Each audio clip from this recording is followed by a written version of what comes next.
বাও হাত দিয়ে সকালে মানুষে কি করে ওইটাও ভাবান লাগবো। এই তোমরা দুইজন কাজিয়ে বাদ দাও তো, মুই একটা ক্যান্ডিডেট, মোর ফিল্ডের খবর হে রাখবেন। পয়সা ছিটেলে হে ফিল ভালো থাকবো। কি কলু? না স্যার, ফিল হেইরুম ভালো, খাটাং জিতমু।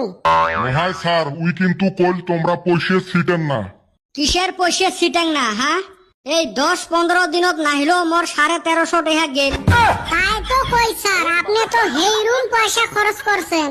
কার যে পাল্লাত পড়লুম, সারাদিন হাটে নিয়ে বেড়ায়, একটা গাড়িও নাই। ওই মানুষের বাড়িত গেলে চারটে খাইবের দেয়, ওইয়ে খাওয়া, তাছাড়া কপালত আর খাওয়া জুটিল না। কি প্যান আইস রে, একবার খালি জিপের দেও না, কদমক 2500, তক 2500 দিম। দূর স্যার, এন্না কি কোন? এমএলএ হয়ে 2500 টাকা দিবেন, কোনে লাখের কথা কইবেন? তোমার আরো বেশি লোভ রে। ফিল্টার ভালা করি খবর নেন না, খালি পয়সা নিয়ে টানাটানি।